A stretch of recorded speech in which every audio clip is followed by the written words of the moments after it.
Corona की चौथी लहर खतरनाक। वज़ीर-ए-आज़म ने NCOC का अहम इजलास आज बुला लिया। अहम फैसले मतवक्के। इजलास में वज़ीर-ए-आज़म को सिंध हुकूमत के लॉकडाउन के बारे में आगाह किया जाएगा। NCOC की जानिब से कोरोना वैक्सीन और इलाज की सहूलतों बारे ब्रीफिंग भी दी जाएगी। दूसरी जानिब कोरोना ने मजीद 40 जानें ले ली। 24 घंटों के दौरान 4858 नए केस रिपोर्ट। NCOC के मुताबिक मुल्क भर में मुस्बत केसेस की शरह 8.61% रिकॉर्ड की गई।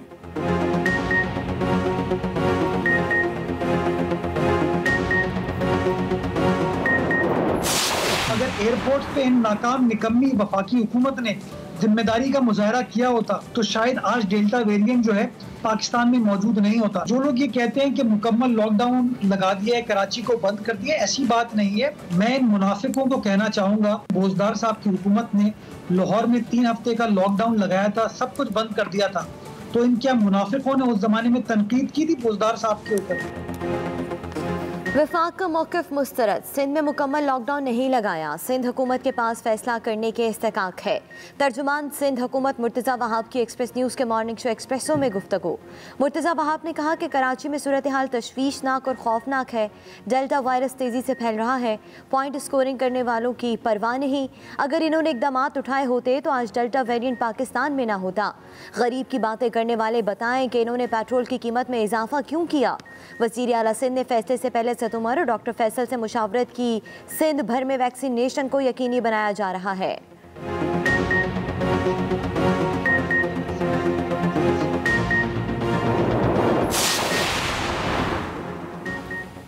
कराची के एक्सपो वैक्सीनेशन सेंटर में मुसलसल तीसरे रोज शहरियों का रश। लंबी कतारें लग गईं। शहरी अपनी बारी के लिए घंटों इंतजार करने पर मजबूर। शहर में तमाम कारोबारी और तिजारती मराकज़ बंद। गली महल्लों की छोटी बड़ी दुकानें भी बंद। बेशतर सरकारी दफातर पर भी ताले।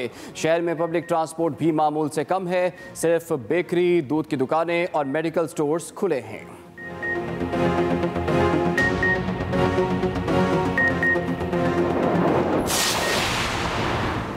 पंजाब भर के तालीमी इदारों में गर्मियों की छुट्टियां ख़त्म। आज से स्कूल खुल गए। एक दिन में 50% तलबा को आने की इजाज़त। केसेस में इजाफे पर इस्लामाबाद की 27 गलियां सील। पाकपतन में हज़रत बाबा फरीद रहमतुल्लाह अलैह के उर्स की तक़रीबात मनसूख। अंदरूनी मुल्क परवाज़ों के मुसाफिरों के लिए वैक्सीनेशन सर्टिफिकेट दिखाना लाजमी करार। कराची में 8 और इस्लामाबाद में 32 मुसाफिरों को सर्टिफिकेट न होने पर सफ़र से रोक दिया गया।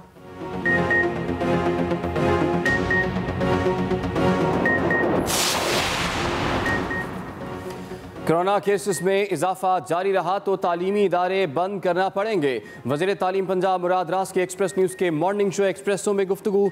सूबाई वज़ीर ने कहा कि 1.5 साल से तालीमी सिस्टम को तबाह करते जा रहे हैं। तालीमी नुकसान पूरा करने में कई साल लगेंगे। यकसा निसाब बारे सवाल पर मुराद रास बोले, यकसा निसाब के खिलाफ प्रोपेगेंडा किया जा रहा है। माफिया नहीं चाहता पाकिस्तान में यकसा निसाब राइज हो। ऐसा ना होने से निजी और सरकारी स्कूलों में मुकाबला होगा। निजी और सरकारी स्कूलों में मुकाबले से सिस्टम में मौजूद खामियां सामने आएंगी।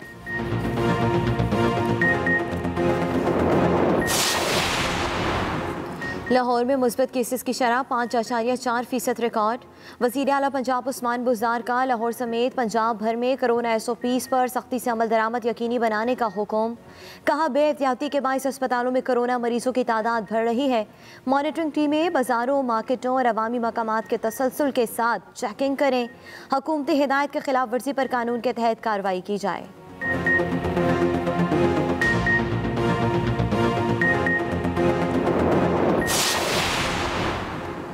शहबाज शरीफ और हमजा शहबाज की अबूरी जमानत में 16 अगस्त तक तोसी। मुस्लिम लीग नून के सदर शहबाज शरीफ और हमजा शहबाज सेशन अदालत में पेश हुए। लीगी कारकुनान की बड़ी तादाद ने नारे लगाकर रहनुमाओं का इस्तकबाल किया। फूल भी निछावर किए गए।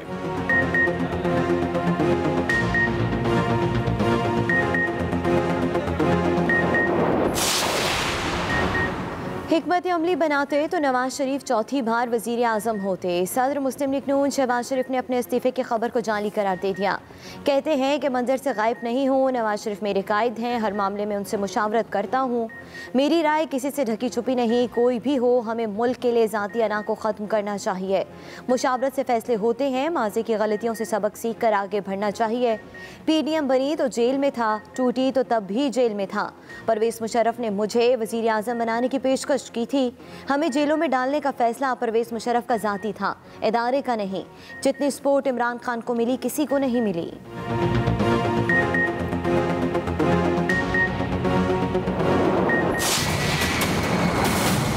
जो ताकतवर करप्ट लोग हैं वो अपने लिए एनआरओ मांग रहे हैं कि हमारे साथ कोई डील कर लो, और वो सारा वक्त ब्लैकमेल करते हैं मुल्क को कि जी अगर आपने हमारे ऊपर हाथ डाला तो हम आपकी गवर्नमेंट गिरा देंगे। ये जो जंग है करप्शन के खिलाफ, ये पाकिस्तान की जंग है, ये असल में कानून की हुक्मरानी की जंग है। दो खानदानों ने मुल्क को लूटा, इदारे तबाह किए। वज़ीर-ए-आज़म इमरान खान मुखालिफिन पर फिर बरस पड़े। आज़ाद कश्मीर में सियासी भर्तियों पर नज़रसानी करने का ऐलान। अवाम से टेलीफोन पर बात करते हुए इमरान खान ने कहा, आज़ाद कश्मीर इलेक्शन में तमाम टीम अपोजिशन की थी तो धांधली कैसे हो गई। वज़ीर-ए-आज़म हाउस में बैठकर वज़ीर-ए-आज़म आज़ाद कश्मीर ने धांधली का इल्ज़ाम लगाया। दो खानदानों ने नैब में अपना आदमी बिठाकर मुल्क को बेदर्दी से लूटा। पहली दफ़ा नैब ने बड़े बड़े नामों को पकड़ा। अब इसी नैब के होते हुए इनकी चीखें निकल रही हैं। ये भी कहा कि पहली हुकूमत है जो कह रही है इलेक्ट्रॉनिक वोटिंग सिस्टम लाया जाए, इससे फौरी रिजल्ट सामने आ जाएगा। ऑपोजिशन ना खुद कोई तजवीज़ देती है ना हमारी बात मानती है। आज़ाद कश्मीर कानून साज असम्बली में ख़वातीन की 5 मखसूस नशस्तों पर उम्मीदवार बिला मुकाबला मुंतखब। PTI की 3, नून लीग और पीपल्स पार्टी ने एक सीट हासिल की। तहरीक इंसाफ की ऐवान में 29 नशस्तें हो गईं। दूसरी जानिब कानून साज असम्बली में उलमा, मशाइख, टेक्नोक्रेट और समुंदर पार कश्मीरियों के नशस्त पर पोलिंग भी हो रही है।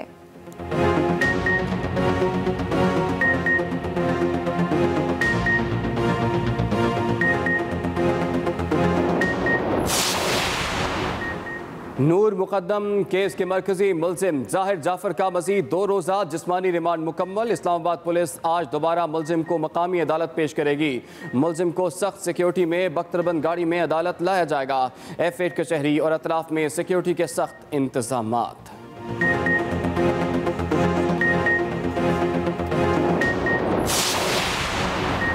पंजाब के शहरों में मानसून बारिशों का सिलसिला जारी। साहिवाल, बखर, गुजरांवाला में बादल खुलकर बरसे। मूसलाधार बारिश के बाद मौसम खुशगवार, गर्मी का जोर टूट गया। साहिवाल में बारिश के दौरान मुतादिद फीडर्स ट्रिप होने से बिजली की फरहमी मुअत्तल हो गई।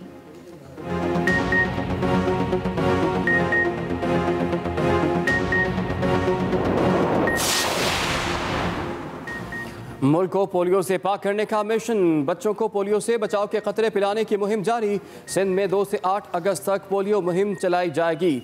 इस्लामाबाद में 1,79,000 पोलियो वर्कर मुहिम में हिस्सा ले रहे हैं। पंजाब और खैबर पख्तूनख्वा में भी पोलियो वर्कर्स कोरोना SOPs को मद्देनजर रखते हुए बच्चों को पोलियो से बचाव के खतरे पिला रहे हैं।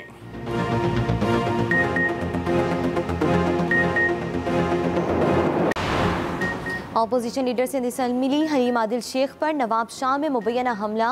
हलीम आदिल ने इल्ज़ाम लगाया कि नामालूम अफराद ने फायरिंग की। हमला पीपल्स पार्टी कारकुनों ने किया। SSP भी कॉल नहीं सुन रहा। गवर्नर सिंध इमरान इस्माइल के हमले की मजम्मत। कहा, हलीम आदिल शेख को कुछ हुआ तो जिम्मेदार सिंध हुकूमत होगी। इस तरह के वाक़यात बर्दाश्त नहीं किए जाएंगे।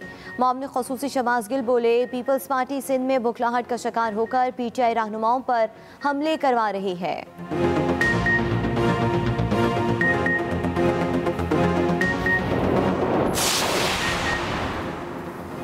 मानसून बारिशों के दौरान बोसीदा इमारतें खतरा जान। अंदरूनी शहर लाहौर में 1250 खस्ता हाल इमारतें मौजूद। वर्ल्ड सिटी अथॉरिटी के मुताबिक 450 इमारतों को गिराना ज़रूरी है।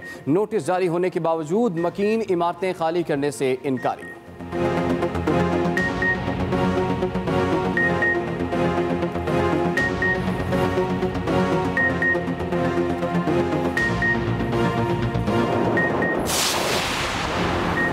गंदुम के तिनको से खिताती के आला नमूने। रहीम यार खान की तहसील खानपुर में फनकार की महारत पर सब हैरान। AD खान पूरी गंदुम के तिनको से कुरानी आयत इंतहाई खूबसूरत अंदाज में लिखने का फ़न जानते हैं। 8 माह की अनथक मेहनत के बाद पहला पारा मुकम्मल भी कर लिया। वज़ीर-ए-आज़म इमरान खान ने कोरोना वायरस की सूरत हाल पर इजलास तलब कर लिया। वज़ीर-ए-आज़म की सदारत में कोरोना पर इजलास आज दोपहर होगा। NCOC, वज़ारत कौमी सेहत और दीगर हुकाम इस इजलास में शरीक होंगे। इसी पर बात करेंगे मैं ज्वाइन की एक्सप्रेस न्यूज़ के नुमाइंदे रिजवान गिलज़ई ने। जी रिजवान, क्या मालूमात है आपकी? जी, वज़ीर आज़म इमरान खान की ज़ेर सदारत आज कोविड की जो नेशनल कोऑर्डिनेशन कमेटी है उसका इजलास तलब किया गया है। शाम 3 बजे वज़ीर आज़म की ज़ेर सदारत ये इजलास होगा, जिसमें जो इस वक्त मुल्क में कोरोना वायरस की जो सूरत हाल है उस पर वज़ीर आज़म को ब्रीफिंग दी जाएगी और साथ साथ जो NCOC की जानिब से मुख्तलिफ जो शहर हैं, ख़ासतौर पर जो बड़े शहर हैं, उसमें जो पाबंदियाँ सख्त करने के हवाले से जो तजावीज़ हैं वो वज़ीर आज़म के सामने रखी जाएंगी। और इसके साथ साथ जो सिंध में जो सूरत हाल है, खासतौर पर हुकूमत की जानिब से जो लॉकडाउन किया गया है उस हवाले से भी गौर किया जाएगा। और चूंकि इस इजलास में सिंध हुकूमत के नुमाइंदे भी शरीक होंगे तो वो भी अपनी पोजीशन बताएंगे कि इस वक्त सिंध में क्या सूरत हाल है। लेकिन खास तौर पर जो मुल्क के दीगर शहरों में इस वक्त कोरोना वायरस के बढ़ते हुए केसेस हैं उस सूरत हाल के पेश नज़र जो लॉकडाउन में मजीद सख्ती है उस हवाले से जो कौमी राब्ता कमेटी है वो फैसला करेगी। NCOC हुकाम जो उनके पास अवेलेबल डाटा है वो वज़ीर आज़म के सामने रखेंगे और चारों सूबों की जो इस वक्त जो सूरत हाल है उस पर भी ब्रीफिंग दी जाएगी और ख़ासतौर पर जो वैक्सीनेशन की जो सूरत हाल है उस पर भी वज़ीर आज़म को आगाह किया जाएगा। जी ठीक है, बहुत शुक्रिया रिजवान गिलज़ई, आपने हमें तफसीलात से आगाह किया। तर्जुमान सिंध हुकूमत मुर्तज़ा वहाब की सूबे में मुकम्मल लॉकडाउन की तरदीद करती है। एक्सप्रेस न्यूज़ के मॉर्निंग शो एक्सप्रेसो में गुफ्तगू करते हुए बोले कि कराची की सूरत हाल खौफनाक और तशवीशनाक है। अगर वफाक ने इकदाम किए होते तो डेल्टा वेरिएंट पाकिस्तान में ना होता। 5 गुना कोरोना वायरस के केसेस में पिछले 1 माह के अंदर इजाफा हुआ है। ये वो वेरिएंट है जो कि पाकिस्तान में एग्जिस्ट नहीं करता था, पाकिस्तान के बाहर से आया था और नेचुरली एयरपोर्ट्स के जरिए आया। अगर एयरपोर्ट्स पे इन नाकाम निकम्मी वफाकी हुकूमत ने जिम्मेदारी का मुजाहरा किया होता, प्रॉपर सर्वेलेंस की होती, तो शायद आज डेल्टा वेरिएंट जो है पाकिस्तान में मौजूद नहीं होता। जो लोग ये कहते हैं कि मुकम्मल लॉकडाउन लगा दिया है, कराची को बंद कर दिया, ऐसी बात नहीं है। तो ये लोग जो बार बार गरीब आदमी की बात करते हैं, जरा इनसे पूछें कि जहां पर आपको गरीब आदमी को रिलीफ देने की जरूरत है, क्या आपने रिलीफ दी? कराची के एक्सपो वैक्सीनेशन सेंटर में शहरियों का रश है, लंबी लंबी कतारें लग गईं। शहरी अपनी बारी के लिए घंटों इंतजार करने पर मजबूर हैं। एक्सपो सेंटर में रात से लोगों की बड़ी तादाद मौजूद है और आप देख सकते हैं कि इस वक्त लंबी लंबी कतारें लगी हुई हैं। लोगों को मुश्किलात का सामना है। शहरी अपनी बारी के लिए घंटों इंतज़ार करने पर मजबूर हैं। वैक्सीन के लिए आने वालों की जानिब से कोरोना SOPs की खिलाफ वर्जियाँ भी की जा रही हैं।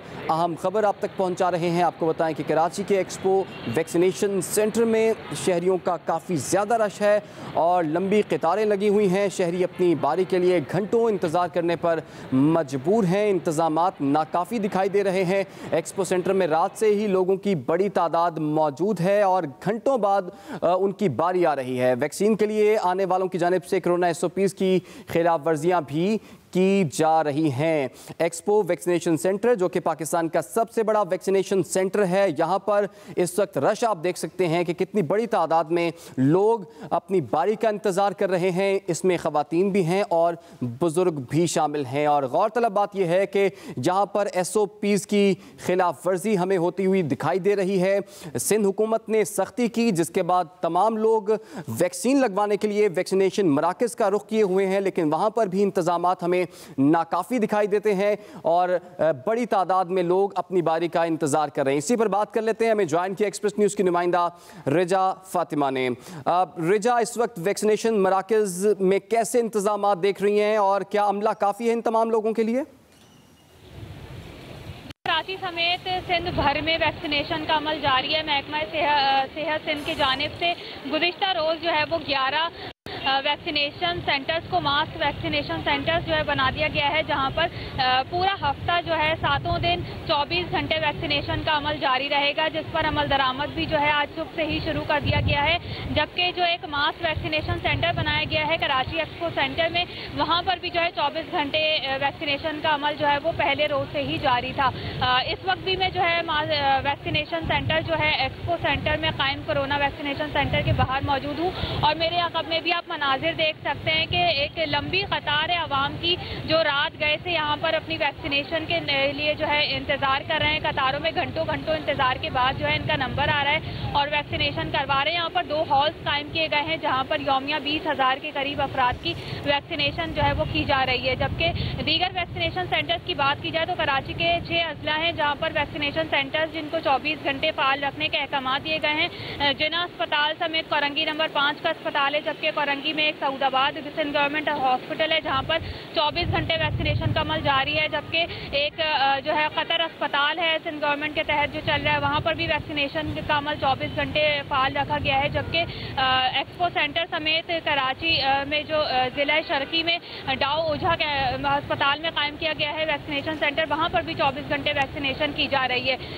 तो वैक्सीनेशन का अमल जो है वो तमाम सेंटर्स में फाल है, लेकिन आवाम की एक बड़ी तादाद जो वैक्सीनेशन के लिए सेंटर्स का रुख कर रही है, उसकी वजह से घंटों घंटों इंतजार के बाद जो है शहरियों का नंबर आता है वैक्सीनेशन के लिए। जबकि कई वैक्सीनेशन सेंटर्स में जो है ये भी शिकायत मौसूल हुई है कि फॉर्म्स जो दिए जाते हैं वैक्सीनेशन कराने से कबल शहरियों को, वो उसकी भी कमी आ गई है। जबकि आवाम की जो एक बड़ी तादाद पहुंच रही है वो भी जो है अमल उस वजह से मुतासिर हो रहा है। और SOPs की अगर बात की जाए तो कहीं पर SOPs पर अमल दरामद नहीं किया जा रहा है, जहाँ ना ही समाजी फासलों को बरकरार रखा जा रहा है, ना ही फेस मास्क का इस्तेमाल किया जा रहा है। शहरी जो है ये मुतालबा करते हैं कि वैक्सीनेशन जब गवर्नमेंट का मौक़िफ़ सामने आया, उन्होंने कहा कि 7 तारीख तक तमाम लोग वैक्सीनेशन करवाएं, लेकिन इंतजामात हमें देखने को नहीं मिल रहे। तो महकमा सेहत सिंध का इस तमाम तर सूरत हाल पर क्या बताना है?